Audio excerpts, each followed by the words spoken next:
అప్పులు ఎక్కువ ఉన్నవాళ్ళు వారానికి ఒకసారి పారే నీళ్ళల్లో పొట్టు తీయని కొబ్బరికాయ, ఎండు కొబ్బరికాయ అంటారు, ఆ ఎండు కొబ్బరికాయ పొట్టు తీసినటువంటి 4 బాదం పప్పులు విడిచిపెట్టండి. ఎక్కడైనా పారే నీళ్లు ఉన్నవాళ్ళు ఈ పరిహారం చేసుకోవచ్చు.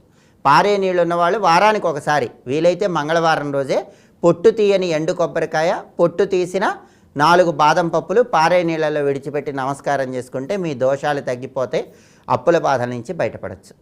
అలాగే మొండి బాకీల సమస్యలు ఉన్న వాళ్ళు ఎవరైనా సరే, వ్యక్తుల్ని నమ్మి డబ్బులు ఇచ్చి ఆ డబ్బులు వసూలు కాక ఇబ్బందులు పడుతున్న వాళ్ళు ఎవరైనా సరే, ఇంట్లో వేణుగోపాలస్వామి ఫోటో పెట్టుకుని రోజు పటిక బెల్లం నైవేద్యం పెట్టండి.